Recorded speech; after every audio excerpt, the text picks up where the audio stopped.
नमस्कार, कार्यक्रम सूक्ष्म दृष्टिमा यहाँहरूलाई स्वागत छ। म नारायण तिमल सेना। दर्शकहरू, यति बेला विश्व विशेष गरेर रुस र युक्रेनको युद्धमा देखिएको छ। विशेष गरी यो युद्ध कतै तेस्रो विश्वयुद्ध त हुँदैन भन्ने पनि छ। विभिन्न खालका आकलनहरू गरिएका छन्। रुसलाई विभिन्न देशहरूले प्रतिबन्ध पनि लगाएका छन्। यो प्रतिबन्धले विशेष गरी रुसको पेट्रोलियम पदार्थ, ग्यास निर्यात उसको जति छ, जति प्रतिशत मात्रामा उसले निर्यात गर्छ, त्यो निर्यातका कारण उसलाई प्रतिबन्ध लगाइसकेपछि विश्वको अर्थतन्त्र कतै धराशायी हुने त होइन भन्ने पनि चिन्ता छ। तर यस अलावा नेपालको कन्टेक्स्टमा यो युद्धले कस्तो प्रभाव पार्छ? विशेष गरी पछिल्लो समयमा पेट्रोलियम पदार्थको मूल्य वृद्धि भएको छ। पेट्रोलियम पदार्थको मूल्य वृद्धि हुँदा समग्र इकोनोमी नै हाई रेन्जमा गएको अवस्था छ, किनकि मूल्य आकाशिएको छ। बजारमा चाहिएको सामान पाउन त पाइन्छ, तर अत्यन्तै महँगो मूल्यमा नपाउन पनि सकिन्छ। समग्र नेपालको अर्थव्यवस्थामा कस्तो प्रभाव पार्छ रुस युक्रेन युद्धले? यसै पेरिफेरीमा रहेर आज म कुराकानी गर्नेछु। मसँग हुनुहुन्छ अर्थविद डाक्टर चन्द्रमणि अधिकारी। स्वागत छ डाक्टर। हजुर, धन्यवाद। नमस्कार। आरामै हुनुहुन्छ? ठिक छु, सन्चै छु। यो तेस्रो विश्वयुद्ध हुन्छ कि तेस्रो विश्वयुद्ध हुन्छ कि भनेर आकलनहरू जति भएका छन् रुस र युक्रेन बीचको जारी युद्धको, नेपाली अर्थतन्त्र कुन हदसम्म प्रभावित हुने खतरा छ? हेर्नुहोस्, अब यसका दुईटा पाटा छन् है, दुईटा ढङ्गले हेर्नुपर्छ। एउटा चाहिँ युक्रेन र नेपाल, नेपाल र रुसको बीचको द्विपक्षीय सम्बन्धको कुरा, व्यापारिक सन्दर्भ, आर्थिक सम्बन्धको कुरा एउटा त्यसले प्रभाव पार्ने भयो। त्यो चाहिँ प्रभाव अलि सीमितै हुन्छ है। जस्तो चाहिँ युक्रेनमा हामीले के पठाएका छौँ भन्दा निर्यात चाहिँ धेरै ठुलो छैन, तर आयात पनि विशाल चाहिँ छैन। तर चाहिँ खास गरी यो खाने तेलको लागि चाहिने कच्चा पदार्थ, सूर्यमुखीको तेलको कच्चा पदार्थ भयो, धोरी भयो, आदि कुराहरू छन् युक्रेनबाट आयात हुने। अब त्यो कुरा त अहिले त आयात त भएको छैन। त्यस कारणले गर्दा अब त्यसको लागि विकल्प खोज्दाखेरि अलिक महँगो पर्ला, अरू ठाउँमा होला, त्यो एउटा ठाउँमा छ। अब रसियासितको पनि व्यापारमा तलमाथि पर्यो भने हामीलाई केही प्रभाव चाहिँ पर्छ। त्यो प्रभाव भनेको पनि अलिक सीमितै हुन्छ। अनि रसियासित हाम्रो व्यापार चाहिँ धेरै ठुलो मात्रामा छैन। यद्यपि युक्रेनभन्दा अलिक बढी छ, तर चीन, भारत, अमेरिका, बेलायत, जर्मनसित भन्दा कम छ। तर मूल कुरा चाहिँ के हो भने, मैले दुईटा कुरा भने, एउटा चाहिँ यो पाटो भयो द्विपक्षीय, तर अब यो चाहिँ अब अर्को पाटो भने चाहिँ यहाँले अहिले पृष्ठभूमिमा के भन्नुभएको थियो भने तेस्रो विश्वयुद्ध हुन लाग्यो हो भन्ने शङ्का व्यक्त भयो भनेर भने। अब यो स्वाभाविक पनि हो, किन भन्दाखेरि तपाईँको चाहिँ नि विश्वमा अहिले टु पोलर भयो पावरको हिसाबले। एक पहिला टु पोलर थियो, दुईटा ध्रुवमा बाँडिएको थियो। बिचमा चाहिँ नि एउटा पूर्वीय कम्युनिस्ट दर्शनमा आधारित शक्ति चाहिँ नि विखण्डित भयो 1991 मा रुसको विखण्डनपछि, र पश्चिमी शक्तिले अब कम्युनिस्टहरू छैनन् है भनेर भन्यो। अनि वार्सा प्याक्ट समाप्त भयो हैन, नाटो चाहिँ बाँकी रह्यो हैन। पश्चिमाहरूको एलायन्स भएको सैन्य शक्ति जुन चाहिँ सम्बन्ध भएको एग्रिमेन्ट अर्गनाइजेसन छ, नाटो ट्रिटी अर्गनाइजेसन, त्यो चाहिँ जीवितै भयो, यथावतै रह्यो। अब अहिले फेरि चीन, रसियाको आफ्नो खालको हिँडाइ, आफ्नो खालको काम गराइ छ, र पश्चिम र उनीहरूको दर्शन पनि फरक छ। यसले गर्दा क्रमशः विश्व फेरि के भयो भन्दा विश्व अर्थ राजनीति फेरि दुईटा पोलरमा विभाजन हुँदै गयो। अब यो युद्ध भनेको त्यो दुईटा शक्तिको बिचमा भनौँ, दुईटा आइडियोलोजिकल पावर जुन जेनेरेट भएको छ, त्यसको कारणले भएको हुनाले यसको त चाहिँ नि असर त संसारमै पर्ने भयो। यसको त हामीलाई मात्रै होइन, विश्वमै असर पर्छ। अब एकातिर चाहिँ नि रुसको र युक्रेनको युद्धको भएको कारणले गर्दा दुईटा देशसितको व्यापार अब नहुने भयो हामीसित, तेलले पार्ने। अब विश्वमै तेलको अघि कुरा आयो, तेलको कुरा आयो हैन। अब रसिया चाहिँ नि पनि विशाल प्राकृतिक स्रोत साधन भएको देश हो हैन। अब भेहिकलदेखि लिएर मोटर पार्ट्सदेखि लिएर त्यसपछि आएर यो चाहिँ नि विभिन्न खालका चाहिँ नि यो खादहरू भनौँ न, फर्टिलाइजर निर्माण गर्न चाहिने चाहिँ नि पदार्थहरू सबै त त्यहीबाट आउने हो। अब त्यसले गर्दा अब एकातिर चाहिँ विश्वले उसलाई प्रतिबन्ध लगाइदियो, अमेरिकी पश्चिमी राष्ट्रहरूले हैन, युरोपियन युनियनका केही राष्ट्रले र अमेरिकाले प्रतिबन्ध लगायो। अब अर्कातिर प्रतिबन्ध पछि प्रतिबन्ध भनेको स्याङ्सन एन्ड काउन्टर स्याङ्सन चलेको छ नि त। अब रसियाले पनि के गर्न थाल्यो, प्रतिबन्ध अरूलाई लाउन थाल्यो। अब यसकै कारणले गर्दा के भयो भने तेल भनेको चाहिँ विश्वको तेलको भनेको डेरिभेटिभ मार्केट मात्रै होइन, त्यो वस्तु व्यापार मात्रै होइन, त्यो राजनीति हो। त्यो विश्वको अर्थ राजनीति त्यो तेलमा गएर बाँच्छ, त्यो शक्ति हो तेल भनेको। त्यस कारणले गर्दा त्यो तेल जस्तो स्रोतलाई आफ्नो पकडमा राख्नलाई, आफ्नो कब्जामा राख्नलाई विश्वको टग अफ वार चाहिँ कहिले अलि त्यो ठुलो स्पानमा देखिन्छ। 40% उसले त आफ्नो नेचुरल तेल त बिक्री गरे हुन्छ नि विश्वलाई, 40% हिस्सा छ नि मार्केटमा उसको। अब यसले कस्तो असर गर्छ भन्न खोजेको। पक्कै पनि त्यसले गर्दाखेरि के भयो भने तपाईँले यहाँ सुन्नुभयो 2014 देखि नै उसलाई त स्याङ्सन त लगाएको थियो, 2014बाटै, अहिले मात्रै लगाएको होइन अमेरिकाले। उसले पनि के गरे भन्दा अब त्यो त्यसरी हिजो चाहिँ नि स्याङ्सन गर्दाखेरि, प्रतिबन्ध लगाउँदाखेरि मलाई केमा अप्ठ्यारो पर्यो भनेर भन्दाखेरि उसले अब अमेरिकी डलर कम हुँदाखेरि विश्वमा केही किन्न गाह्रो हुने रहेछ। भुक्तानी प्रणाली स्विफ्ट जुन छ, system for international banking system छ, भुक्तानी प्रणाली, त्यसमा प्रभाव पर्यो भनेपछि उसले के गर्यो, चाइनासित पनि, चाइनाको भुक्तानी प्रणालीसित पनि आफू जोडिएको छ, बुझ्नु भएन। अनि आफ्नै पनि भुक्तानी प्रणाली विकास गर्दैछ। पोर्टफोलियो भित्र पनि के गरे भन्दा अमेरिकी डलर, चाइनिज आरएमबी र त्यसपछि आएर चाहिँ गोल्डमा गएर आफ्नो लगानीलाई त्यो पोर्टफोलियो म्यानेजमेन्ट गर्दाखेरि सबैतिर बाँड्यो र उसित 630 अर्ब डलरको चाहिँ नि रिजर्भ छ, अमेरिकी डलर भनेर आएको छ। जस्ट त्यो भनेको 13-14 महिनालाई पुग्ने ग्यास उसले अरूलाई बेच्दाखेरि जति रेभेन्यू आउँथ्यो त्यति त रेभेन्यू उसले जम्मा गरेर राखेको छ भनेपछि ऊ पनि आफूलाई डिफेन्सिभ बनाएर बसिराखेको अवस्था छ। त्यसले गर्दा यो सबैको मार चाहिँ के भने साँडेको जुधाइ, बाछाको मिचाइ भएर अहिले विश्वमा तेलको मूल्य बढ्यो, डलरको मूल्य बढ्यो र गोल्डमा। अनि विश्वमा लगानीकर्ताहरूको चाहिँ नि मोटिभ के हुन्छ भन्दा ठुला लगानीकर्ता विश्वका जुन हुन्छ नि, उनीहरूको मुख्य लगानीका क्षेत्र भनेको धेरै छन्। डेरिभेटिभ मार्केटमा अरूमा धेरै जान्छन्, तर चाहिँ एउटा भने स्टक मार्केट हो, एउटा चाहिँ सुन हो, एउटा चाहिँ तपाईँको यो डलर हो र अर्को तेल हो।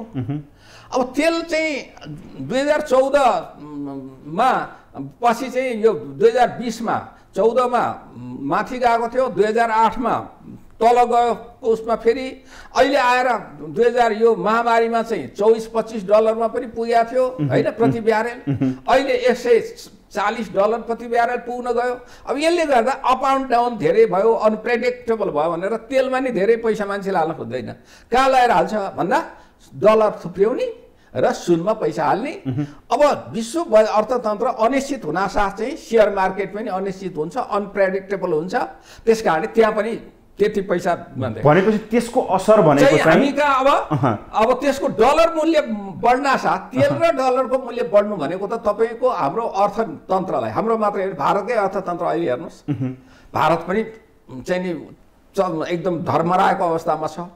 तपाईँको श्रीलङ्काको अवस्था त नाजुकै भइसक्यो। श्रीलङ्का त पहिलेदेखि नै अरू कारणले भन्दा युरोप चाहिँ नि अहिले युरोपको लिभिङ स्ट्यान्डर्ड 25%ले कट हुने भयो भनेर उनीहरूले भनिसक्यो। 25% लिभिङ स्ट्यान्डर्ड तल जाने भयो, उनीहरूको आम्दानी तल जाने भयो, उनीहरूको सेभिङ तल जाने भयो। यता इन्फ्लेसन चाहिँ 8% प्लस भइसक्यो।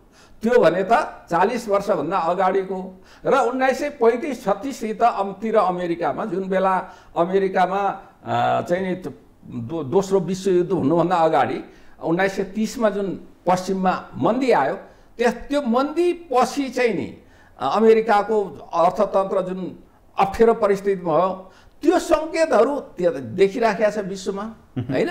अब भारतमा कच्चा पदार्थ नभएर उद्योगहरू बन्द हुने स्थितिमा गएको छन्। कतिपय कुराहरू तेलमा मूल्य बढेर गएको छ। 102 रुपियाँ 3 रुपियाँ डलरमा प्रति डलर पुगिसक्यो। त्यहाँ चाहिँ नि कति रुपियाँ अनि 102 रुपियाँ भनेको हाम्रो त 165 रुपियाँ भएन त, भएर गइसक्यो। त्यस कारणले गर्दाखेरि विश्वकै अर्थतन्त्रमा यो खास गरी वर्ल्ड ब्याङ्क र IMF एडिबीले पनि विश्वको अर्थतन्त्र जुन 2022 चाहिँ राम्रो ग्रोथ हुन्छ भनेको थियो, उनीहरू तिनीहरूलाई घटाएर फेरि अनुमानलाई घटाइसकेको अवस्था छ। त्यसो हुँदाखेरि त हाम्रो यहाँ चाहिँ नि उद्योगमा नि प्रभाव पर्छ, हाम्रो चाहिँ नि जनजीवनमा नि प्रभाव पर्छ, मूल्यमा पनि प्रभाव पर्छ, खेतीपातीमा नि प्रभाव पर्छ। मल पाउँदैनौँ हामी, हाम्रो मुद्रा पनि कमजोर हुने भयो हैन। मुद्रा कमजोर त हुने नै भइहाल्यो नि। तपाईको के भने अमेरिकी डलर चाहिँ अहिले पनि अरू विश्वको अरू अर्थतन्त्र भन्दा त अमेरिकी अर्थतन्त्र अलि बलियो नै छ। त्यसकारणले गर्दा अब अमेरिकी अर्थतन्त्र बलियो हुनु भने मुद्रा बलियो हुनु। त्यसो भए मलाई बताइदिनुस् न त, अहिले पछिल्लो समयमा हाम्रो मुद्रा झन कमजोर भएको अवस्था छ। डलरसँग हेर्दाखेरि हाम्रो मुद्राको गणना नै छैन। डलरको सञ्चिति घट्ने जस्ता कारणले हामी वस्तु विशेष गरी हामी त आयात परनिर्भर छौँ, आयात नै गर्न नसक्ने अवस्था निम्तन सक्छ। यो सक्छ भन्ने कुरा त हामीले कहाँबाट हाम्रै आधिकारिक निकायहरूका जुन अगाडि चालिएका कदमबाट हामीलाई त्यो सङ्केत मिलिसक्यो। किन मिलिसक्यो भने नेपाल राष्ट्र ब्याङ्कले 47वटा वस्तु को हार्मोनाइज कोडका वस्तुहरू, त्यसमा त हजारौं वस्तु पर्छन्, त्यो वस्तुलाई मार्जिन बढायो। उसले मौद्रिक नीति अन्तर्गत बसेर मार्जिन बढाइदियो र कर्जा लगानी गर्दाखेरि जोखिम भार बढाइदियो क्षेत्रगत हिसाबले। त्यसले गर्दा कर्जा पनि कम लगानी गरिहाले पनि उत्पादनशील क्षेत्रमा मात्रै गर, विदेश पैसा पठाउनलाई कम गर, नचाहिएको कुरा आयात नगर। त्यही कारणले मैले यो वस्तुमा चाहिँ मार्जिन बढाइदिएँ, पैसा राखेपछि मात्रै ल्याउन पाउँछौ भनेको होइन र। डलर चाहिँ नि दिने डलर चाहिँ नि विभिन्न काममा जानेलाई दिने डलरको अङ्क पनि घटाइदियो पाउने कुरा।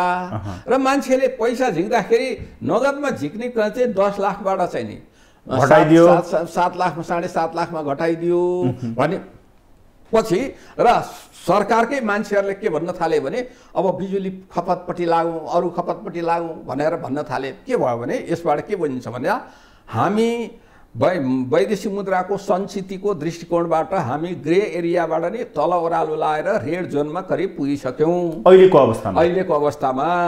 अघिल्लो महिना भन्दा अहिले घटेर आयो फेरि पनि हैन। अमेरिकी डलरको हिसाबले हेर्ने भने त 6 महिनाको मात्रै वस्तु तथा सेवा धान्न आउने अवस्था छ हामीसँग। स्टक त्यति छ। अब एकातिर डलरको भाव बढ्या छ, अर्कातिर तेलको भाव बढ्या छ, दुईटा चाप छ नि हामीलाई त। अनि हामीले केही किन्छौँ भने त्यो किन्दाखेरि चाहिँ डलरको भाव बढेपछि थप पैसा पठाउनु पर्ने भयो। अब हाम्रो ऋण तिर्नु पर्यो भने पनि ऋण र चाहिँ सामा ब्याज भुक्तानी गर्दा पनि धेरै पैसा हाल्नु पर्ने भयो। डलरमा भुक्तानी गर्नुपर्ने हुनाले डलरमा भुक्तानी गर्दा हैन। अब त्यसै गरी तपाईको यतातिर चाहिँ नि यो तेल किन्दाखेरि पनि डबल तिर्नु पर्ने, डलरै तिर्नु पर्ने भयो। डलर तिर्दा थप पैसा दिनुपर्ने भयो, डलरको मूल्य बढेको छ। अनि फेरि त्यो महँगो तेल महँगो किन्नु पर्यो हुनाले हाम्रो अर्थतन्त्रका विविध क्षेत्रमा, ढुवानीको क्षेत्रमा त्यसको प्रभाव पर्यो हैन, अर्थतन्त्रका विविध क्षेत्रमा। अनि कच्चा पदार्थमा प्रभाव पर्यो। तेलमा मूल्य वृद्धि हुनासाथ एयरफेयर बढ्यो। एयरफेयर बढ्नासाथ के हुन्थ्यो, विश्वमा पर्यटकहरूको आगमन फेरि कम हुने भयो भनेपछि यसको बहुपक्षीय प्रभाव। त्यस कारणले नेपाल त हामी जस्तो देश त निकै अप्ठ्यारोमा। अब हाम्रो अहिले भारत पनि अलिकति चनाखो भइराखेको छ, जबकि हामीभन्दा जनसङ्ख्याको दृष्टिकोणले निकै ठुलो हो हैन, भूभागको दृष्टिकोणले 22-23 गुणाले ठुलो हो।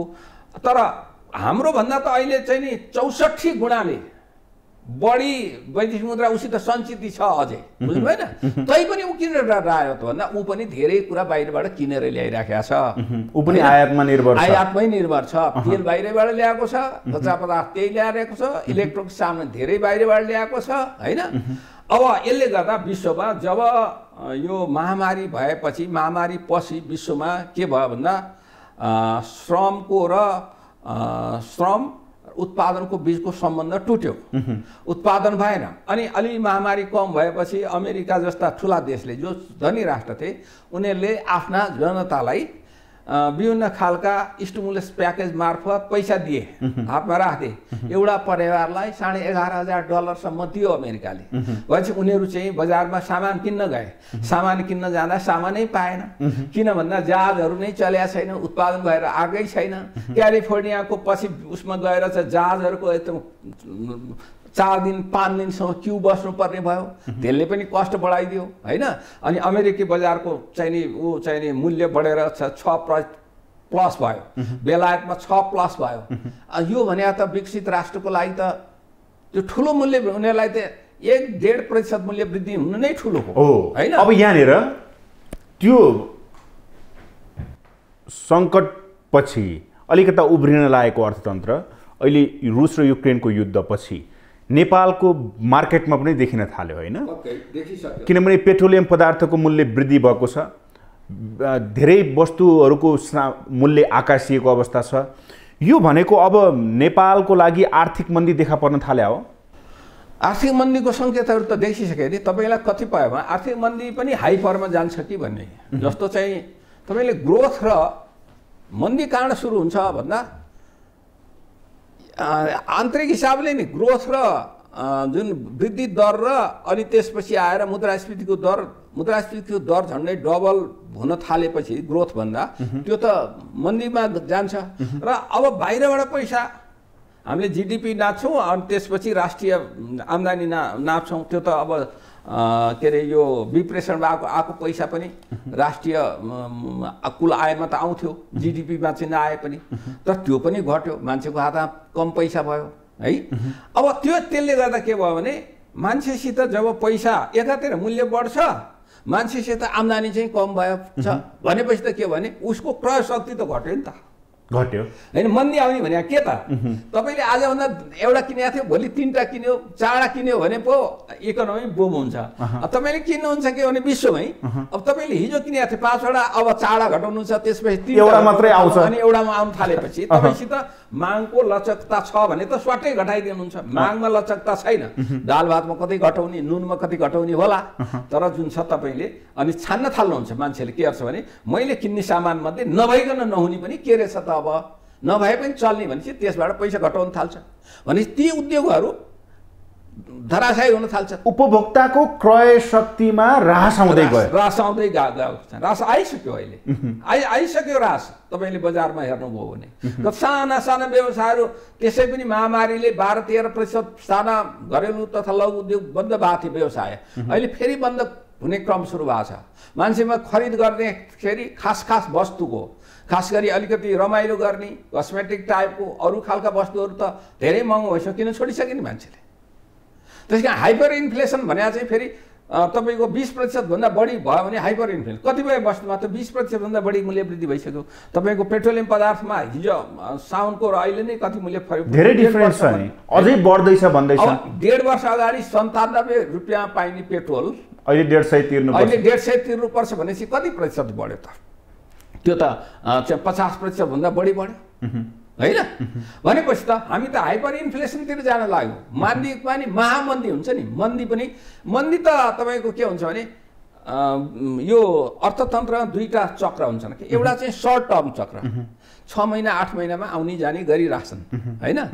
आउने जाने गरी मान्छेको केही मान्छेको आम्दानी घट्यो अथवा सिजनल हिसाबले पनि चक्र आउँछ, व्यापार तलमाथि भइरहेछ। तर लङ टर्ममा फ्लक्चुएसन चाहिँ नि सुरु हुन्छ। यसले गर्दा चाहिँ लामो समय लाग्छ। अघि मैले गरेको थिएँ तपाईँको 1933-30बाट मन्दी सुरु भयो, त्यसलाई उठाउन कहिले लाग्यो भन्दा 1939मा मात्रै उठ्यो। जर्ज रुजवेल्ट 1933मा के अरे राष्ट्रपति भएर आएपछि उनले मासिव रूपले पैसा खर्च गरेर जनस्तरमा पैसा पुर्याउन थाले। पूर्वाधारहरू 6,50,000 जति किलोमिटर सडक बनाए हैन, 8,50,000 जति चाहिँ पुल बनाए, 25,000 जति पुल बनाए, रेलवे बनाए। त्यसपछि के भयो भन्दा मान्छेको हातमा पैसा गयो, कृषिमा बेग्लै खालको नीति, ब्याङ्किङ छुट्टै खालको नीति गरेर 1939मा आइपुग्दाखेरि अर्थतन्त्र चाबीको स्थितिमा आयो। त्यो भनेको चाहिँ के हुन्छ भने यो मन्दी भनेको चाहिँ महामन्दी आयो भने चाहिँ फेरि लङ टर्मसम्म जान सक्छ। त्यस कारणले अब अहिले हाम्रो सङ्केत हाम्रो जीवनस्तर अचाक्ली दुःखमा पुग्न सक्छ। त्यस कारणले हामी समयमा सचेत भएनौँ भने मन्दीतर्फ त हामी गइ नै सक्यौँ। भनेपछि यो भोलिको लाइफस्टाइल भनेको युरोपमा 25% घटे जस्तो नेपालीको अहिलेको लाइफ पनि त्यो पनि घट्छ। स्वाभाविक ढङ्गले पनि तपाईँको चाहिँ नि मान्छेको आम्दानी त त्यही स्वरूपले बढ्या छैन, घटेकै हुन्छ। अनि घटेपछि उसले कहाँबाट गर्न सक्छ? त्यसो भए एउटा कुरा कस्तो भने देशमा उत्पादन नबढ्ने, विदेशबाट ल्याउने, हामी निर्यात भन्दा पनि आयातमा बढी विश्वास गर्ने, अर्थतन्त्र झन् कमजोर, व्यापार घाटा झन् बढेको अवस्था, इकोनोमिक इन्डिकेटरहरू चाहिँ इन्डेक्सहरू चाहिँ ऋणात्मक देखिएको, नेगेटिभ देखिएको अवस्था, सरकार कहाँनिर चुकेको छ? त्यसो भए हेर्नुहोस्, यो सरकार अहिलेको सरकार मात्रै चुक्या होइन। अलिकति इतिहास हेर्नुहोस् तपाईँले, 62-63 सालदेखि नै हामी चुक्यौँ। हामी त्यहीँदेखि नै ओह्रालो लाग्यो। किन चुक्यौँ भने मैले तपाईँले 62 सालको आन्दोलनपछि आएको चाहिँ नि 51-52मा तपाईँले हेर्नुभयो भने नेपालबाट विदेशमा जम्मा वार्षिक 3,000देखि 2500देखि 3500 मान्छे जान्थे। 51-52 हेर्नुहोस्, 52-53 हेर्नुहोस्, त्यहाँभन्दा बढी मान्छे गएका छैन। तर 62-63सम्म आइपुग्दाखेरि त्यो क्रम किन बढ्यो भन्दा देशमा अशान्ति थियो, गाउँ-गाउँमा ठाउँ-ठाउँमा सरकारको उपस्थिति थिएन, मान्छेलाई जिउ जोगन दुई किसिम गाह्रो थियो। एकातिर कमाइ नभएर गाह्रो थियो, अर्को चाहिँ द्वन्द्वको कारणले गाह्रो थियो। अनि युवाहरू आफै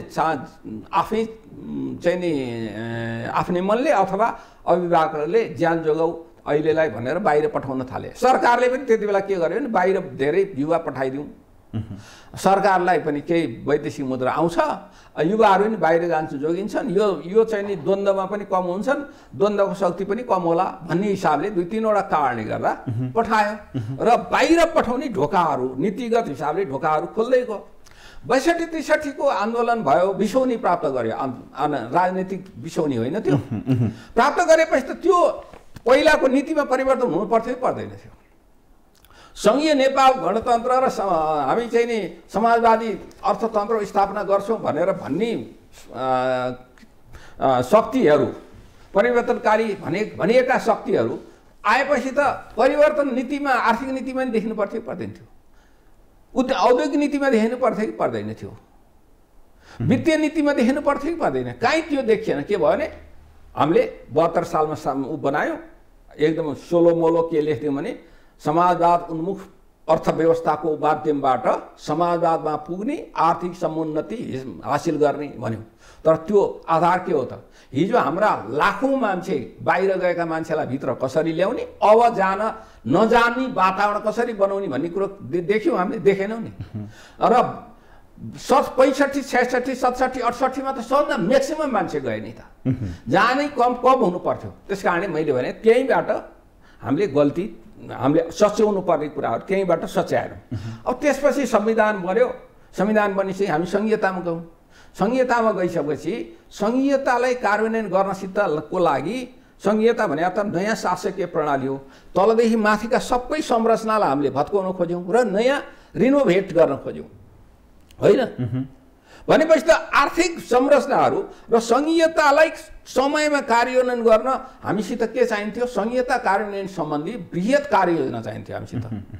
त्यो निर्वाचन हुनुभन्दा अगाडि नै त्यो कार्ययोजना बनिसक्या भए अनि त्यो निर्वाचनमा गएर तपाईँ 3टा तहका सरकार बन्नासाथ त्यो कार्ययोजनालाई कार्यान्वयन गर्छ। हामी न जनशक्तिलाई व्यवस्थापन गर्न सक्यौँ, न अधिकारलाई राम्ररी डिफाइन गर्न सक्यौँ, विस्तृतीकरण गर्न सक्यौँ, न अधिकारमा भएको चाहिँ दोहोरोपनलाई हटाउन सक्यौँ, न चाहिए जति कानुन बनाउन सक्यौँ, न स्रोत र साधनको उचित व्यवस्थापन गर्यौँ न सक्यौँ। अनि संघीयता आयो र हाम्रो व्यवस्थापन खर्च चाहिँ बढ्यो। तर त्यो संघीयताले दिनुपर्ने उपलब्धि दिने कुरामा समयलाई टाढा पुर्याइदिउँ हामी, फङ्सनिङमा ढिला भयो। भएपछि दोस्रो गल्ती भयो। तेस्रो गल्ती कहाँ भयो भने तपाईँले लकडाउन चाहिँ नि महामारी आयो 2076 साल माघमा, होइन? माघसम्म त ठिकै थियो। त्यति बेलाको सरकारले के भनेको? 8.5% आर्थिक वृद्धि गर्छु भनेको थियो।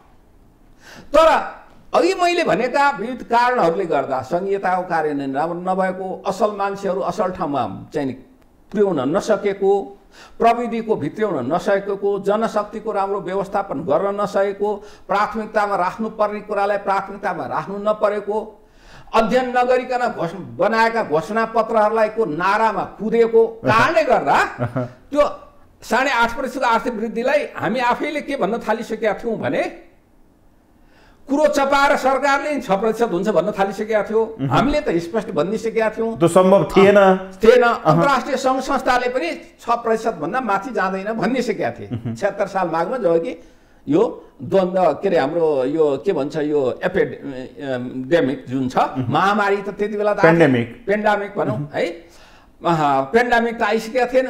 अब चैतमा हामीले 81 रातारात 7 दिन अगाडि एसएलसी को जाँच भनेर हामीले घोषणा गरिराखेका छौँ। एसएलसी को तयारी भइराखेको छ, एससीसी भन्छ नि अहिले त, पहिला एसएलसी भन्थ्यो हो, त्यसको तयारी भइरहेको छ। कलम हातमा कलम लिएर विद्यार्थी लेख्न बस्ने बेलामा लकडाउन भोलिदेखि बन्द भन्छ। एकजनालाई 2 जनालाई देखा परेको थियो त्यसको संक्रमण। त्यो बेलामा पश्चिमको उसमा देखिनाछ, त्यो सर्ने सम्भावना देखेर हामीले कार्ययोजना बनाएर अब यो बेला हामी लकडाउनमा जान्छौँ, यो लकडाउनमा जाँदा यो मोडालिटीमा जान्छौँ। सहरमा चाहिँ नि घनीभूत रूपमा चाहिँ नि एक ठाउँमा बसेका जनशक्तिलाई हामी डिस्पर्स यो ढङ्गले गर्छौँ। डिस्पर्स गर्दा उत्पादनलाई असर नपर्ने गरी गर्छौँ। गाउँमा गएर नि उत्पादन गर्ने किसिमले गर्छौँ। मैले त्यो बेलाको चैत फागुनको मेरो इन्टरभ्यू हेर्नुहोस्, त्यो बेला मैले स्पष्ट भनेको छु यो गर्नुहोस् भनेर, नत्र मन्दीतर्फ महामन्दीतर्फ जान्छौँ है हामी। अब रातारात हेर्नुहोस्, अनि पुरा कर्फ्यू लगाएर अनि जब त्यो महामारीले अनि सबै कुरा र त्यो लकडाउनले हाम्रा आर्थिक संरचनाहरूलाई ध्वस्त बनाइदियो, विश्वकै आर्थिक संरचनालाई ध्वस्त बनाइदियो। विश्वबाट 60 लाख मरे भने त्यो मर्या त अहिले एउटा ऊ आएको छ 3 गुणा बढी मर्या भनेर हो पनि, मान्छे त्यत्रो मर्या छन्। हाम्रो नेपालमै पनि 14,000 मान्छे त अभिलेखमै मर्या देखिएको छ हैन। अनि सप्लाई सिस्टम कोल्याप्स भयो भनेपछि अनि त्यो भएर आइसकेपछि त फेरि अर्को लहर आउँदा त हामी त्यसबाट सिकेर अलिकति उत्पादन पनि चलिराख्ने, महामारीबाट मान्छेलाई जोगाउने गरी काम गर्न सकेनौँ। पहिलो लहरमा स्थानीय तहहरू अलि एग्रेसिभ भएर काम गर्न खोजेका थिए। दोस्रो लहरदेखि त कहाँ हो अत्तो पत्तो छैन, कहाँ भयो हेर्नुहोस्, त्यो अस्थायी खालको के बबलिङ हुने होइन, फोकाहरू ठुल्ठुला आउने होइन, 3 भाग माथि छावनामा चाहिँ नि असिना वर्षको जति बडाङ बुडुङ हुने तर पछि खत्तम हुने, त्यस्तो खालको हाम्रो काम गराइ। र अब अहिले चाहिँ तपाईँको यो महामारी आइसकेपछि हामीले उत्पादन बढाउनेपट्टि काम गरेनौँ।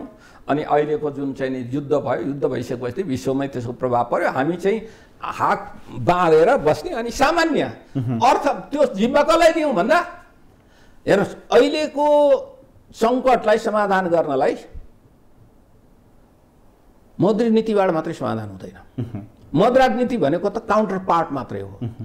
आर्थिक नीति र वित्तीय नीति, वित्त नीति भनेको इकोनोमिक पोलिसी र फिस्कल पोलिसीबाट इन्टरभेन्सन गर्नु पर्यो। कसले गर्छ त्यो? नेपाल सरकारले, अर्थ मन्त्रालय, राष्ट्रिय योजना आयोग, प्रदेशका मन्त्रालयहरू, स्थानीय तह, उनीहरू एक ठाउँमा बसेर हामी यहाँनिर अब इकोनोमिक चाहिँ इन्टरभेन्सन कसरी गर्ने, फिस्कल इन्टरभेन्सन कसरी गर्ने भनेपछि तपाईँले भनेअनुसार मोनिटरी पोलिसी र फिस्कल पोलिसीलाई यिनीहरूले मिलाउन सकेका छैनन्। गभर्मेन्टले त्यो खालको रणनीति अपनाउन सकेका छैन, त्यसकारण हामी फेलियर छौँ। त्यो त अहिलेको युद्धमा मात्रै होइन, तपाईँ अगाडिदेखि नै हेर्नुहोस् न।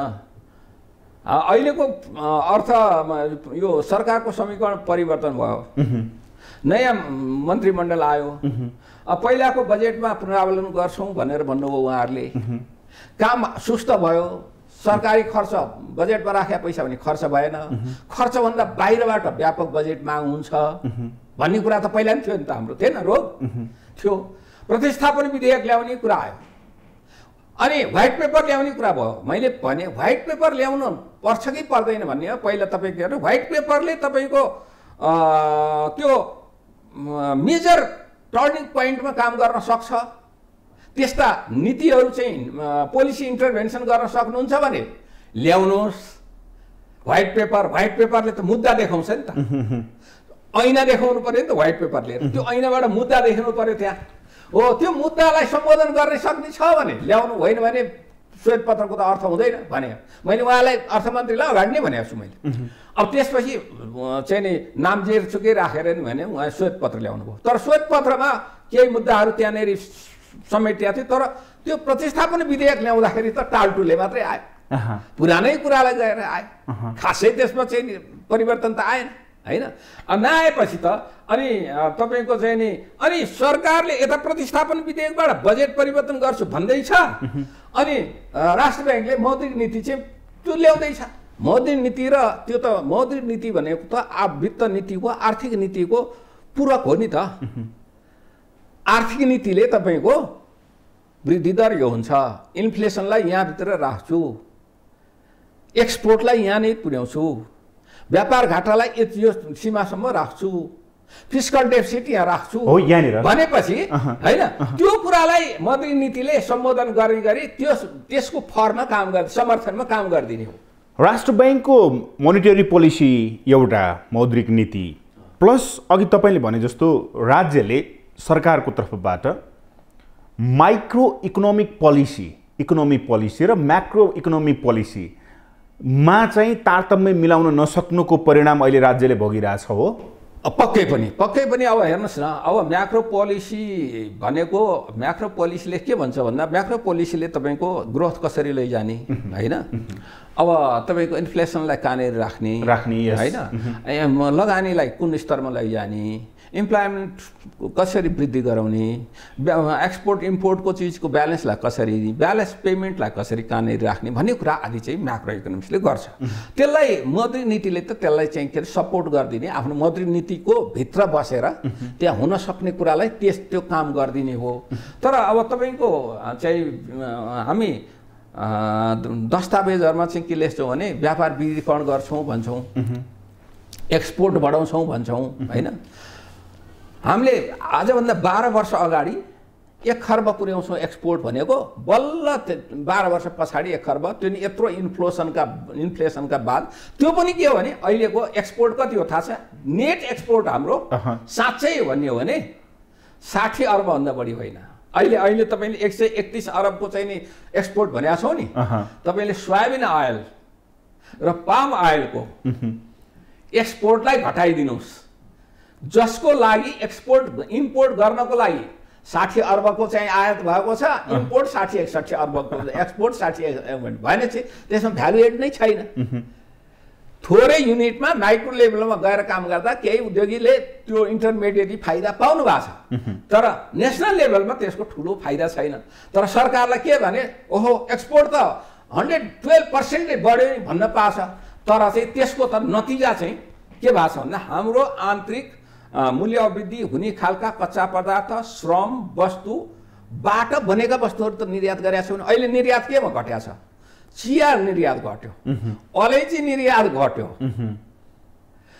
यो के भन्छ चाहिँ नि यो के अरे ह्यान्डिक्राफ्टको निर्यात घट्यो, अनि यसको निर्यात त बढ्नु पो पर्थ्यो। निर्यात के को बढ्यो भन्दा पाम आयलको बढ्यो। अरूले को देशको नीतिको, मलेसिया र भारतको आफ्नो नीतिमा भएको अनमन मिसअन्डरस्ट्यान्डिङ उनीहरूको भएको कारणले गर्दा मलेसियाबाट म झिकाउँदिनँ है पाम आयल भन्यो, हाम्रैमा अब पाम आयलहरू उत्पादन गर्ने अस्तिको बजेटमा ल्याएको छ त्यहाँको सरकारले होइन भने। अब हामीले इन्फ्रास्ट्रक्चरमा गर्ने, तपाईँको चाहिँ नि यो इन्फ्रास्ट्रक्चरमा व्यापक लगानी गर्ने, औद्योगिकरण हुने र तपाईँको चाहिँ पुँजीगत खर्च त्यही अनुसार हुने खालका कामहरू खोइ गऱ्यौँ र गर्दै गरेको छैन। पुँजीगत खर्च त विकास खर्च, पुँजी परिचालन सही ढङ्गले हुन नसकेको अवस्था अहिलेको त पछिल्लो अवस्था त्यो देखिन्छ नि।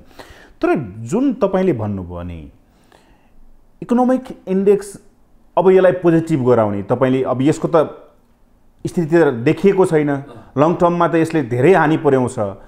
अहिले नै सरकारले चाल्नुपर्ने कदमहरू के देख्नुहुन्छ तपाईँ? अब यसमा इन्टरभेन्सन गर्नुपर्छ। त्यो के हो भनेदेखि तीन चारवटा। अब एउटा त तात्कालिकै के गर्ने होइन, एउटा तत्कालमै के गर्ने, अर्को छोटो अवधिमा के गर्ने, त्यसपछि मध्यम अवधिमा के गर्ने, दीर्घकालमा के गर्ने।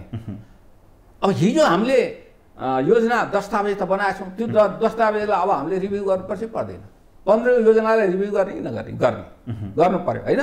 गरेर त्यो कुरा अब हामीले के हासिल गर्न सक्दैनौँ, हासिल गर्नको लागि के थप गर्नुपर्छ भन्ने कुरा हेर्नु पर्यो।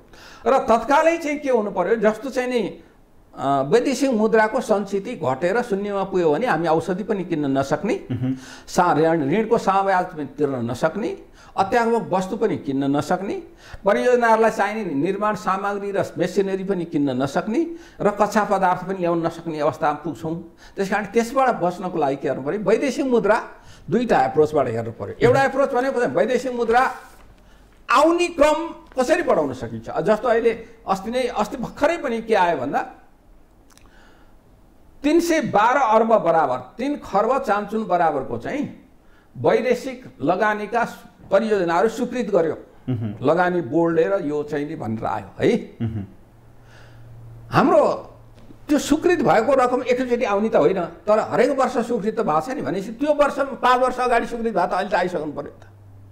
भने आएको कति छ भन्दा तपाईँको पहिला 35 देखि 40% आउँथ्यो वैदेशिक लगानी, तर अहिले चाहिँ कति आउँछ भने 25 देखि 30% भन्दा बढी त जुन हामीले आउनु पर्ने भनेर स्वीकृत गरेका वैदेशिक लगानी आएको छैन। त्यसकारण त्यहाँनेरि कहाँनेरि चाहिँ त्यसको कन्स्टेन्टहरू कहाँनेरि छ, अवरोधहरू कहाँ छन्, बोटलनेक्सहरू कहाँ छन्, त्यहाँनिर कोलेस्ट्रोल कहाँ गएर त्यो पाइपलाइनमा जम्मा भएको छ गरेर त्यो वैदेशिक लगानी ल्याउने वातावरण बनाउनु पर्यो। विप्रेषण जुन छ, विप्रेषण आउने चाहिँ क्रम घट्यो, मान्छे जाने क्रम बढेको छ, विश्व बजारमा ज्याला दर घट्या पनि देखिन्न होइन। तर किन घट्यो त भनेपछि मैले पटक पटक के भने नेपाल सरकारसित अहिले कुन देशमा कतिजना कुन स्तरका मान्छेहरू छन् नेटमा गएकाको रिकर्ड छ, तर फर्के कति फर्के भन्ने सबै रिकर्ड छैन। नेटमा रिकर्ड कति छ र उनीहरूको एभरेज ज्याला दर कति हो त, त्यो देशबाट आउनुपर्ने कति हो, वास्तवमा आयो कति, धेरै आयो कि थोरै आयो भन्ने कुराको आकलन सरकारसित हुनुपर्छ पर्दैन। त्यो गरेर अब अहिले भनौँ न त्यो भारतीय मुद्रादेखि लिएर इन्डियन अमेरिकी डलर पनि हाम्रो सरकारी रेट 121-22 मा पुग्यो होइन, 2300 पुग्यो अस्ति। खरिद दर चाहिँ बिक्री दर त्यति पुग्यो, खरिद दर चाहिँ त्यो 1 रुपियाँ चान्चुनको समथिङ पैसामा तलमा थियो हो। अब त्यो हुन्डीमा आउनेले अथवा अन्य ढङ्गले त्यो उनीहरूसित पैसा लिनेले 3 रुपियाँ 4 रुपियाँ बढी दिइराखेको छ है, बढी दिइराखेको छ भनेपछि सरकारले 4 रुपियाँ आफैले बढी दिए हुन्न, प्रोपर उसबाट ब्याङ्किङ च्यानलबाट पठाएपछि तिम्रो डलरमा सरकारको यहाँको रेट चाहिँ काठमाडौँको अरू व्यवसायको रेट यति हो, वैदेशिक मुद्राबाट आएको छ भने यति भन्यो भने त आउन थाल्छ नि त। त्यो वैदेशिक मुद्राको स्रोत त्यहाँबाट बढ्छ। पर्यटकहरूलाई चाहिँ कसरी भित्राउन सकिन्छ, अब अलिकति सस्ता खालका प्याकेजहरू कसरी बनाउन सकिन्छ, मान्छेलाई आकर्षण, त्यो पैसा ल्याउनु पर्यो। र एक्सपोर्ट बढाउने भने अहिलेलाई हाम्रो धेरै एक्सपोर्ट बढाउने सम्भावना तत्काललाई छैन किनकि उत्पादनै छैन। अब अर्को कुरा बाहिर पैसा जान नदिने कुरा चाहिँ के अहिले चाहिँ मैले आउने कुरा गरेँ, जाने कुरालाई चाहिँ आउने कुराको चाहिँ ढोका ठुलो बनाउनु पर्यो, पाइपलाइनको ओभर ठुलो बनाउनु पर्यो, जाने कुरालाई बन्द गर्नु पर्यो क्या, त्यसलाई साँगुरो बनाउन। अब जस्तो पैसा कहाँ गइरहेछ, पेट्रोलियम पदार्थमा व्यापक गइरहेछ नि, अनुत्पादक क्षेत्रमा बढी गइरहेछ, अनुत्पादन क्षेत्रमा व्यापारमा बढी गयो, त्यसमा पनि पेट्रोलियम पदार्थ सुन मेसिनरीमा गएको छ भनेपछि सुन ल्याउनलाई यहाँ चाहिँ नि चोरी पैठारीलाई नियमन गरेर सुनलाई त अहिले त 5 किलोमा झार्दै पनि केही फरक पर्दैन, तर त्यस यता औपचारिक हिसाबले आउने 5 किलोमा झर्ने, अनौपचारिक चाहिँ 30 किलो आयो भने चाहिँ फेरि त्यसको अर्को चाहिँ ब्ल्याङ्क फायर हुन्छ त्यसले होइन, मिसफायर भन्छ नि त्यो हुन्छ। अब तेल चाहिँ नि पेट्रोलियम पदार्थ ग्यासको आयातलाई रोक्नलाई अहिलेको बिजुलीको मूल्यमा 20 देखि 25% घटाइदिएको छ। त्यति गर्दै पुग्छ, त्यति गर्यो भने के हुन्छ, अनि त्यति गर्ने अनि सिस्टममा सुधार, तपाईँको फुत्त बिजुली जान्छ नि, त्यो नजाने व्यवस्था गरिदिनु पर्यो, एउटा मूल्य घटाउनु पर्यो अथवा सिस्टममा सुधार गर्नु पर्यो। अनि अर्को चाहिँ के गर्नु पर्यो भने मान्छेले घरमा होस्, घरायसीमा हो, औद्योगिक कुरामा होस्, सवारी साधनमा त्यो पेट्रोलियम पदार्थको बदलामा बिजुली प्रयोग गर्दा चाहिने उपकरणहरू प्राप्त गर्नको लागि हो। यहाँनिर सर तपाईँले भन्नुभयो नि इकोनोमिक ऋणात्मक छ, अर्थव्यवस्थाको पहिलो प्रहार भनेको एउटा चुलो चौकोमा पर्छ होइन। पेट्रोलियम पदार्थको मूल्य आकाशिएको छ, अझै आकाशिन्छ भनेको छ। राज्यले त्यही माइक्रो लेभलमा हेर्दाखेरि एउटा चुलो एउटा परिवार कसरी धानिएको छ, उसको इन्कम कति छ, उसले चाहिँ क्रय शक्ति कति छ, अब त्यो अनुसारको डिटरमाइन गर्छ नि त। तर यहाँनिर अहिलेको परिवेशलाई हेर्दाखेरि यो मूल्य वृद्धिले एउटा चुलो चौको निम्न पर्ने अवस्था, अनुत्पादक क्षेत्रमा बढी लगानी भएको अवस्था, उत्पादन क्षेत्रमा लगानी नभएको अवस्था, वैदेशिक रोजगारीमा गएको व्यक्तिले पठाइदिएको पैसाले चाहिँ उत्पादन भन्दा पनि अनुत्पादन क्षेत्रमा लगानी, इम्पोर्टमै गयो नि पैसा, इम्पोर्टमै गयो। अब यो सबै परिवेशलाई माइक्रो रूपमा हेर्दाखेरि एउटा लेम्यानलाई बुझ्ने किसिमले बताइदिनुहोस्, यसलाई समग्र अलिकता उकास्नको लागि के गर्यो भने चाहिँ अर्थव्यवस्था सुध्रिन्छ? मैले अघि भनेको त्यसैलाई कन्टिन्यू गरेँ मैले। अब त्यसो गरिदियो भने तपाईँलाई चाहिँ त्यो उपकरण चाहिने उपकरण, घरमा इन्डक्सन चुलो चाहियो, बिजुलीको चुलो चाहियो नि, बिजुलीको चुलो चाहिँ नि तपाईँलाई देऊ न घरमा को सके फ्रीबाट देऊ, सक्दैनौ भने पनि त्यसमा लागेको भन्सार पुरै घटाइदेऊ। यता बिजुलीको भाउ घटाइदिएर त्यो पनि घटाएपछि मान्छे त के हुन्छ भने ग्यासबाट पठाउँ, अनि नियमित बिजुली आएपछि त ग्यासबाट पकाउनु भन्दा त यसै पकाउनु फाइदा छ भनेपछि यो टुँडी खेलमा बसेर हाम्रा मन्त्रीज्यूहरूले नेताहरूले कराउनै पर्दैन, यसो गर जनतालाई भनेर आह्वान गर्नै पर्दैन। जनता भनेको चाहिँ आफ्नो खल्तीको पैसा तलमाथि पर्न हुनासाथ सस्तो बाटो खोजिहाल्छ। त्यो हुनासाथ ग्यास त पुरै 100% भने न तत्कालै 60-65% त विस्थापित गर्न सकिन्छ। जबकि हामी भारतलाई चाहिँ नि 4 रुपियाँ बिजुली दिइराखेका छौँ, हामी 14 रुपियाँ लिन्छौँ यहाँ हाम्रा चाहिँ ग्राहकहरूसित, मिनिमम 12 रुपियाँ लिन्छौँ होइन। त्यो त्यसको तय हेरेर छ, उद्योगलाई पनि त्यसरी गरिदिउँ। बरु त्यसबाट अब एकातिर हामी अनि त्यसले के गर्छ भन्दा एकातिर यो आयलिङ्गमको घाटालाई कम गर्छ, अर्कोतिर विदेशी मुद्राको सञ्चितको माथि प्रहारलाई प्रेसर घटाउँछ, अनि जनतालाई राहत दिन्छ। के भने सस्तो भयो नि भनेर, तीनटा फाइदा भयो नि त। एउटा सामान्य मान्छेले भन्छ कि इलेक्ट्रिक सामान युज गर भन्ने, पेट्रोलियम पदार्थ अहिले मूल्य आकाशिएको छ, सबै मुद्रा त्यसैमा खपत हुने अवस्था छ। अब यसलाई चाहिँ त्यसलाई चेन्ज गर्नलाई त टाइम लाग्छ नि। आह्वान पनि गरेका छन् कतिपय देशहरूले इलेक्ट्रिक सामान प्रयोग गर। नेपालमा त्यो गर्ने सम्भावना छैन? मान्छेलाई भनौँ न, विश्वको 700 देखि 800 युनिट प्रति व्यक्ति पर डे हो खपत। अब विकसित देशमा त त्यो 1200 युनिटसम्म पनि पुग्छ। अब हामी कहाँ 100 भन्ने थियो, अहिले 150-200 कति पुर्या छ त्यसको खपत। त्यसलाई हामीले विश्वको औसतमा 700 मा पुर्याउन सक्यौँ भने पनि त बिजुली त हाम्रो बिजुली त आदि त यही हामीले अप्टिमम उत्पादन गर्दा पनि हाम्रो उद्योग र यही त्यो कच्चा पदार्थको हिसाबले यही खपत हुन्छ नि त होइन। त्यस कारणले गर्दा त्यो अर्को कुरा के छ भन्दा, अर्को चाहिँ मैले तत्काल गर्नुपर्ने कुरामा जस्तो हाम्रो खाद्यान्न, फलफुल, तरकारी, लाइभ स्टकका सामान गरेर वर्षमा 2 खर्ब जतिको आयात गर्छौँ हामीले होइन। ठिक छ, फलफुल फलाउनलाई 2 वर्ष 3 वर्ष लाग्छ, तर चाहिँ नि मासु उत्पादन गर्नलाई र त्यो साग उत्पादन गर्नलाई त 3-4 महिनामा त उत्पादन भइहाल्छ होइन। ब्रोइलर कुखुरा ल्याएर गर्न, त्यो कुखुरालाई यता चाहिँ हामी आत्मनिर्भर भन्छौँ, उता दाना बनाउने दानै छैन के आत्मनिर्भर भयो होइन। त्यो कुखुरा उत्पादन गर्ने अवस्था हुँदा ल्याउनु नपर्या रहेछ। त दानाको रूपले त मासु त ल्याइरहेको रहेछौँ भनेपछि त अहिले त फेरि उस्तै हुन गयौँ हामी। त्यो आयातै छँदैछ भने दानादेखि लिएर त्यो कुखुरा पालनलाई चाहिने चल्ला, दाना, त्यसलाई चाहिने अरू औषधि होइन, उपकरणहरू, त्यो सबै चाहिँ यही उत्पादन गर्ने किसिमले काम गर्नु पर्यो कि त्यो प्याकेजमै ल्याउनु पर्यो। त्यो गर्ने त्यसरी चाहिँ नि एउटा तत्कालमा र अल्पकालमा हामीले केही कामहरू गर्न सक्छौँ र यो वैदेशिक मुद्राको सञ्चितमाथिको प्रेसर कम गर्न सक्छौँ। त्यसो गर्दा त्यसले चाहिँ के दिन्छ हामीलाई भन्दा उत्पादन पनि दिन थाल्छ थप, र अर्को कुरा के हुन्छ भने मान्छेले रोजगारी पनि यही लगानी हुन्छ र युवाहरूको आकर्षण त्यतापट्टि बढ्न थाल्छ। एउटा अर्को कुरा चाहिँ विदेश गएका युवाहरूलाई हामीले भाषण मात्रै गऱ्यौँ, महामारीको बेलामा मान्छे फर्के, अब त मान्छे गाउँ गएर बस्छन्, यहीँ उत्पादन हुन्छ भन्यौँ, कुरा त गऱ्यौँ, त्यो अनुसारको नीति प्याकेज सरकार ल्याउनु छैन, त्यो ल्याउनु पर्यो। र ल्याइसकेपछि अनि त्यसपछि चाहिँ अनि हामीले विश्वले एउटा कुरा के देखायो भने अहिले हेर्नुहोस्, चीनले चाहिँ यो 10 वर्ष अगाडिदेखि यो कुरा थाहा पायो, विश्वका सामान चीनका सामान विश्वमा सबै ठाउँमा पुगेर 30 वर्षसम्म 10% ग्रोथ गरे हो। तर विश्वमा उसले अब अवरोध झेल्न थाल पर्यो। अब निर्यात घट्न थाल्यो उसको, होइन? अनि विश्वमा यो चाहिँ नि के भन्छ डम्पिङ साइट बनायो या हो, होइन? काउन्टर भ्यालिङका उहरू लगाउन थाले, WTO मा उहरू पर्न थाल्यो। अनि उनले के भन्यो भने हाम्रो आन्तरिक उत्पादन पनि खपत पनि बढाउनु पर्ने रहेछ, हाम्रा जनता आफैले पनि प्रयोग बनाउनु पर्ने रहेछ, निर्यातमा सबै विश्वमै निर्भर हुँदो रहेछ, खपत पनि चाहिन्छ, आन्तरिक खपत पनि खपत चाहिँदो रहेछ र पैठारी पनि विश्वमै एउटै ठाउँबाट एकैबार गर्नु हुँदो रहेछ भनेर विश्वका धेरै देशहरूले अहिले त्यो कुराहरू सिके। अहिले रुसले त्यो कुरा सिकेको छ, होइन?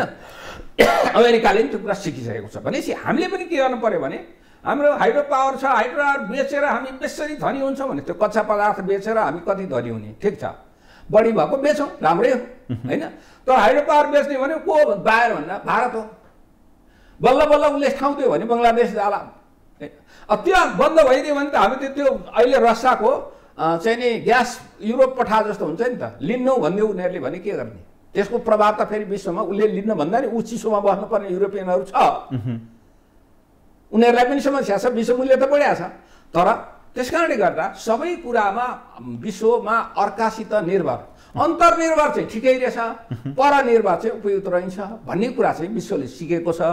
चाहे आयातमा होस्, चाहे निर्यातमा होस्, चाहे चाहिँ तपाईँको रोजगारी गर्न जाने कुरामा होस्, चाहे शिक्षा प्राप्त गर्न जाने ठाउँमा होस्, सबैमा अत्यधिक एउटै कुनै देशमा, ठाउँमा, क्षेत्रमा निर्भरता उपयुक्त रहन्छ भन्ने। त्यस कारण त्यो कुरा सिकेर हामीले हाम्रा यी अहिलेका ठुला अर्थसाहित्यहरू, मैले अर्थसाहित्य भन्छु, साहित्यका सबै कुरा लागू हुँदैन। हामी अहिले नेपाल सरकारले बनाएका योजना दस्तावेजहरू यी अर्थसाहित्य पनि हुन्, नीति मात्रै होइनन्। त्यसैले ती अर्थसाहित्यलाई नीतिगत चाहिँ नि दस्तावेज मात्रै बनाउनेपट्टि सरकार लाग्नुपर्छ। त्यसो भने दीर्घकालमा पनि यो कुराहरू हामीले 2030 सम्म दिगो विकास लक्ष्य हासिल गर्ने, मध्यम आय राष्ट्रमा हासिल, त्यो कुरा त भत्किसक्यो, महामारीले भत्काइदियो। अहिले यसले भत्काइदिँदैछ भने अब हामी 30 मा पुग्छौँ कि 35 मा पुग्छौँ त त्यहाँ भने हेर्नु पर्यो। वैकल्पिक मार्ग सोच्नु पर्ने बेला हो नि। पक्कै पक्कै निर्बाध रूपले वैकल्पिक क्षेत्रहरू, वैकल्पिक चाहिँ नि विकासको मोडेल पनि वैकल्पिक ढङ्गले हेर्नु पर्यो, होइन? इन्फ्रास्ट्रक्चरमा व्यापक लगानी गर्नेपट्टि चाहिँ लाग्नु चाहिँ पर्छ। त्यसो भए अहिलेको अवस्था देखिनुमा अर्थमन्त्री हो कि परिस्थिति हो खराब भएको? सरकार खराब भएको कि परिस्थिति खराब भएको? अहिले हेर्नुहोस्, दुईटै हो। दुईटैमा पनि अहिलेको सरकार मात्रै होइन, यो क्याबिनेट हुँदै आएर अब अहिलेको सरकारमा पनि के भयो भने त्यो क्षमता देखिएन, त्यो प्रतिस्थापन विधेयकबाटै हामीले देखिहाल्यौँ, होइन? र अहिले पछि भएका कतिपय निर्णयहरूबाट पनि त्यो कुराहरू देखियो। त्यस कारणले गर्दा मैले अघि नै भने यहाँलाई 62-63 भन्दा अगाडि 47-46 भन्दा अगाडि चाहिँ पञ्चायत सरकार थियो, गर्दै गरेन भनेर गाली गऱ्यौँ हामी सबैले। हामी पनि भर्खर यङ थियो, हो रहेछ भनेर गाली गरेकै हो। 46-47 पछि आएपछि केही कामहरू हुन थाल्यो, थियो फेरि वितण्डा सुरु भयो। अब 62-63 पछि त हामीले आमूल परिवर्तन गरेर देशलाई एकदम समृद्धिमा लान्छौँ, समानता ल्याउँछौँ, शोषण सबै अन्त गर्छौँ, डिस्क्रिमिनेसन हुँदैन, होइन? स्रोत र साधनलाई विकेन्द्रीकृत गर्छौँ र मान्छे जनतालाई विदेश जाने मान्छे अब जानै पर्दैन, आफ्नो एकदम इच्छाले गए पनि स्वेच्छाले गए मात्रै, बाध्य भएर जानु पर्दैन भनेर भाषण त गरे हो।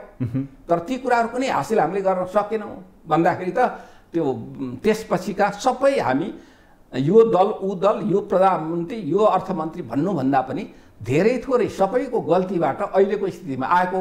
अहिलेको स्थितिलाई चाहिँ मूल्याङ्कन गर्न अहिलेको सरकारले, अर्थमन्त्रीले, राष्ट्र ब्याङ्कले, योजना आयोगले नसकेको।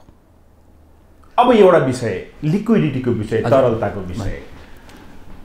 ब्याङ्क जाऊ पैसा पाउँदैन, त्यो खालको अवस्था छ भनेर भनिन्छ। यो किन आइपर्यो सर?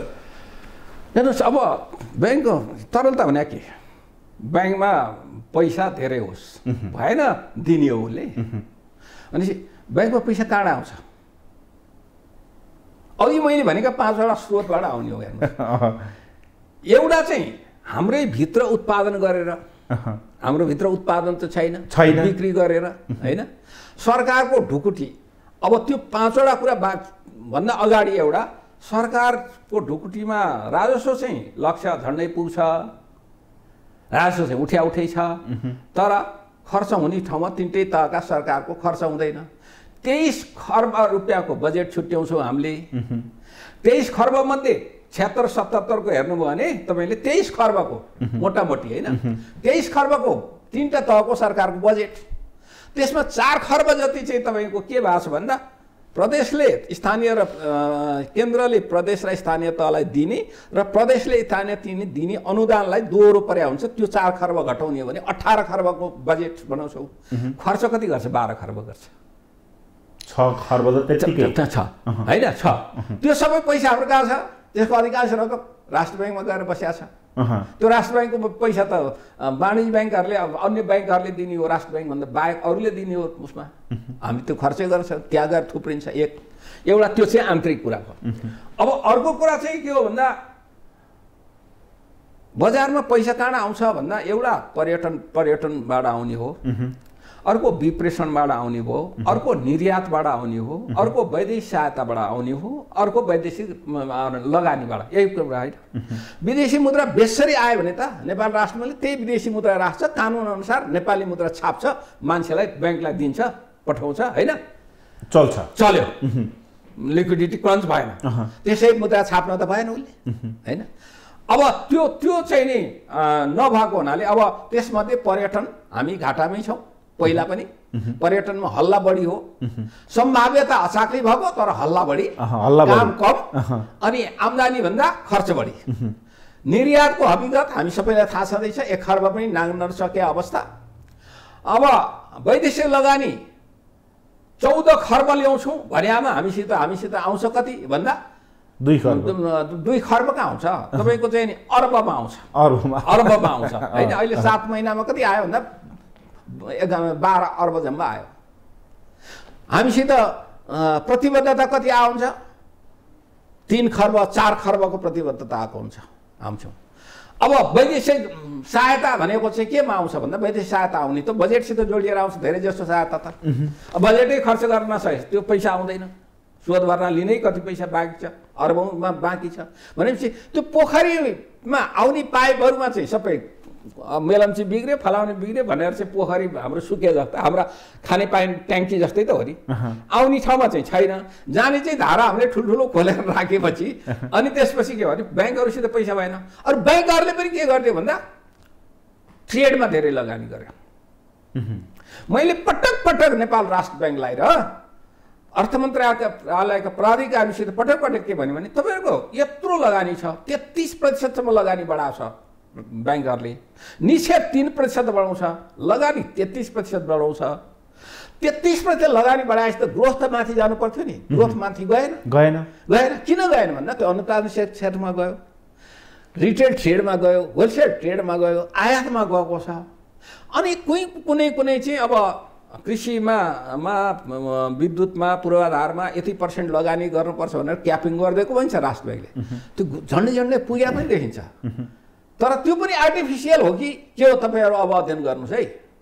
प्रोजेक्ट चाहिँ उत्पादनशील प्रोजेक्ट छ, तर बाख्रा फार्म भनेर लगेका पैसा चाहिँ रियल इस्टेटमा हालेको छ कि तपाईँहरूले चाहिँ यो मैले कुनै व्यक्ति र अथवा समूहलाई भन्नुभन्दा पनि यो चाहिँ नि अर्थशास्त्रीय दृष्टिकोणबाट अब अध्ययन गर्नुपर्छ नेपाल राष्ट्र ब्याङ्कले।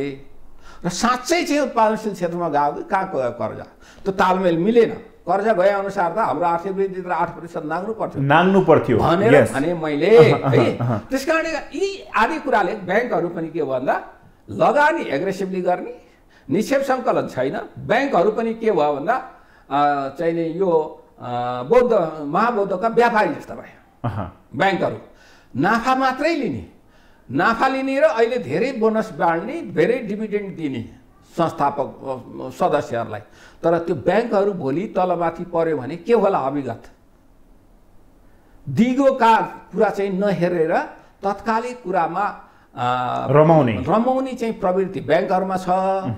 ब्याङ्क तथा वित्त संस्थाहरूमा नेपाल राष्ट्र ब्याङ्कले त्यसलाई राम्ररी मोनिटरिङ गर्ने, सुपरभिजन गर्ने, उनीहरूलाई एजुकेट गर्ने चाहिँ गर्न सकेन, गर्नुपर्ने जति।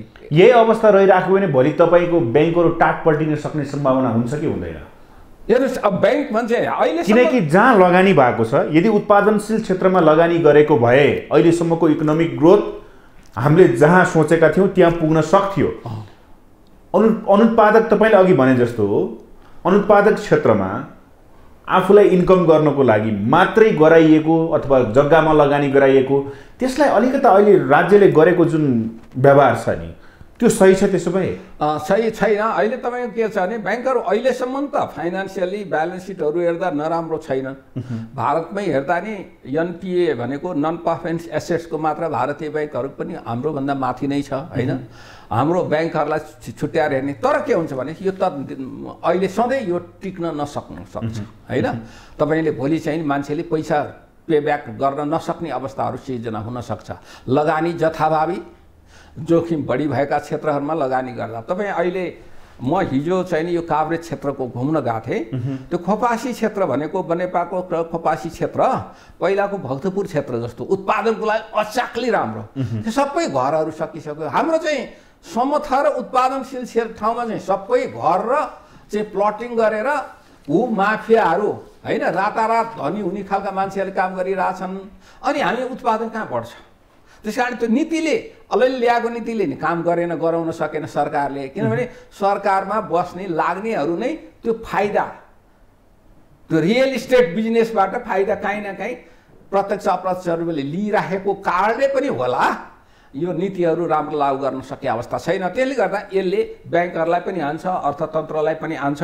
र हामीले युक्रेन र रुसको युद्धको कुरा गऱ्यौँ र यो चाहिँ भनेको शक्ति राष्ट्रहरूको बिचको साँडेहरूकै लडाइँ हो। यसको बिचमा हामी परेका छौँ। त्यस कारणले अन्य विकसित देशहरूमा त अलि उम्किन्छन्, हामीलाई उम्किन निकै गाह्रो छ। त्यस कारणले सरकार चाहिँ यो बेलामा सरकार पनि र हामी जनता पनि अहिले चाहिँ अब निकै सचेत हुनुपर्ने बेला छ। सचेत भनेको आम जनताले बुझ्नु, आम जनताले सचेत भनेको चाहिँ अब आम सरकार सचेत भनेको चाहिँ अहिले मैले भने तीनटा तहमा बढ्नु पर्यो। आम जनता पनि सचेत भनेको चाहिँ के हो भने हामी अब अलि फजुल खर्च मतलब अरू बेला चाहिँ पैसा छ भने अलि हुरालधुला खर्च गर्दै पनि भयो नि, खर्च नगरे त अर्कोले पाउँदैन नि त होइन। पबमा जाने कहाँ जाने नगरे भने त त्यहाँ बाँडिँदैन पैसा। तर अहिले त्यो बेला होइन। अब चाहिँ तपाईँले हिजो जुन कुरा चाहिँ नि 5 रुपियाँ पाउनु हुन्थ्यो त्यो 7 रुपियाँ तिर्नुपर्ने बेला भइसक्यो। 10 तिरेको ठाउँमा 15 तिर्नुपर्ने बेला भइसक्यो भनेपछि तपाईको दैनिकीमा असर पर्न सक्छ, केटीकेटी पढाउनेमा असर पर्छ, स्वास्थ्य उसमा असर पर्न सक्छ, खानपानमा असर पर्न सक्छ, लगाउने कुरामा असर पर्न सक्छ। त्यसकारणले अहिले मितव्ययी हुने बेला हो अहिलेको अवस्था। अहिले बेला त्यो बाहेक अर्को विकल्प छैन। जनताले चाहिँ मितव्ययी हुने र सरकारका गलत क्रियाकलापहरूको चाहिँ विरोध चाहिँ फेरि शालीन ढङ्गले सभ्य तरिकाले गरिराख्नुपर्छ। हामी कहाँ चाहिँ जनता पनि के छ भन्दा मलाई मात्रै हो भनिन्छ, अलिकति जनताको आवाज चाहिँ सामाजिक सञ्जालमा अलिअलि त देखिन्छ। तर त्यो जस्तो मूल्यवृद्धिकै सन्दर्भमा, अरू क्रियाकलापका सरकारका गलत कामहरूको सन्दर्भमा, निर्वाचन प्रणाली यति चाहिँ नि उ छ हेर्नुहोस्, 7,50,000 चाहिँ नि सम्मको सीमा भनेर भन्यो निर्वाचन आयोगले। 7,50,000 को सीमामा बसेर खर्च गर्छन्। यस्तो झुट सफेद होइन, सफेद झुट भन्छ नि, ओपन सेक्रेट कुरालाई त निर्वाचन प्रणालीमा परिवर्तन गर्नुपर्छ पर्दैन त राजनीतिक दलहरूले। अब आफै अस्ति प्रचण्डले पूर्व प्रधानमन्त्रीले आफैले भने, उहाँले नै मुखले भन्नुभएको छ के भन्दै, एउटा वडा अध्यक्ष गर्नलाई 30-35 लाग्छ, अनि नगरपालिका चाहिँ त करोड लाग्छ, प्रदेशमा चाहिँ 3-4 करोड लाग्ने अवस्था आइसक्यो, संसदको त कुरै नगरौँ 5-7 करोड लाग्छ भनेर त उहाँले आफैले भन्नुभएको छ एकजनालाई। भनेपछि त्यो के खर्च गर्नेले त्यसै खर्च गरेको छ। त्यो अहिले त्यसले अब देशका पार्लियामेन्टहरू, व्यवस्थापिकाहरू माफियाको हातमा, तस्करको हातमा, कालाबजारियाको हातमा पर्ने सम्भावना छ। सिधै त्यहाँ नपरे पनि कालाबजारिया नै सञ्चालन गर्ने व्यक्तिको हातमा पर्ने सम्भावना छ। अब यहाँनिर रुस युक्रेन युद्धपछि नेपालमा मूल्य वृद्धि आकाशियो। तपाईँले कालाबजारिया भनेर भन्नुभयो। उपभोक्ता चर्को मारमा परेको अवस्था छ। राज्य अनुगमनमा चुकेको छ, यसरी बुझौँ। अनुगमनमा गर्नुपर्ने अनुगमन त पुगेको छैन। तपाईँले मैले अहिले भन्न खोजेको थिएँ, यही नेसन चुलो भनौँ। नेपालमा कस्तो छ भने समस्या, कहिलेकाहीँ सरकारले जनताले राम्रो गरौँ न तर अलिक सस्तोमा सामान पाउन् न त भनेर भन्सार दर घटाइदियो भने पनि के गर्छ भने व्यापारीले भोलिपल्टै घटाएको छ भने चाहिँ के हुन्छ, मेरो त स्टक पुरानै हो भनेर बेचाबेचै गर्छ पुरानै भाउमा। अनि बढाइदिएको छ भने के हुन्छ, मेरो त हिजै ल्याएको सामान हो भन्छ, दिँदै दिँदैन जनतालाई, सस्तोमा त दिँदैन है। त्यस कारणले गर्दा त्यो कुरालाई अनुगमन गर्न चाहिँ सरकारले सकेको छैन। अहिले मैले भने इग्निसन चुलो अथवा इलेक्ट्रिक चुलो अरू उपकरणहरूमा भन्सार दर घटाइदियो भने पनि बजारमा त्यो घटेअनुसार प्राइस घट्यो, त्यो अनुपातमा घट्यो घटेन।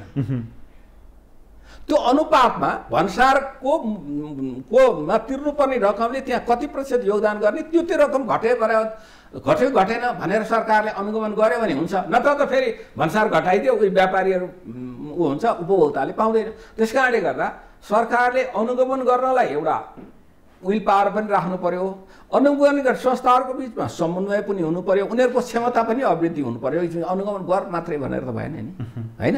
अनुगमन गर्ने क्षमता स्थानीय तहको पनि त्यही ढङ्गको हुनु पर्यो। त्योभन्दा माथि प्रदेश तहले पनि आफ्नो मापदण्डभित्र गएर के अनुगमन गर्ने त्यो पनि क्षमता, त्यहाँनिर प्राविधिक क्षमता, जनशक्तिको हिसाबले सिपको कुरा, कम्युनिकेसनको कुरा, कानुनको कुरा, आर्थिक साधनको कुरा, लजिस्टिकको कुरा, त्यो पनि हुनु पर्यो। र सङ्घीय सरकारले गर्नुपर्ने अनुगमनका कुरा, त्यो कुराहरू हुनु पर्यो। तर त्यस कारणले गर्दा अब एउटा त विल पावर पनि छैन, सिजनल खालको अनुगमन हुन्छ। दसैँ तिहार आयो भने यसो चाहिँ जनता कराउँछन् भनेर अनुगमन गर्ने, अरू बेला नगर्ने, विल पावर पनि छैन। अर्को त्यो अनुसारको सिप, दक्षता, क्षमता, आँट, प्रतिबद्धता पनि नभएर हो अनुगमन हुनुपर्ने जति भएको छैन। धेरै धेरै धन्यवाद छ। हस् त, धन्यवाद छ, नमस्कार। उहाँ हुनुहुन्थ्यो अर्थविद डाक्टर चन्द्रमणि अधिकारी। हवस् त, आजको लागि कार्यक्रम सूक्ष्म दृष्टि यति नै। सम्पूर्ण टिमसहित मलाई पनि आज्ञा दिनुहोस्। नमस्ते।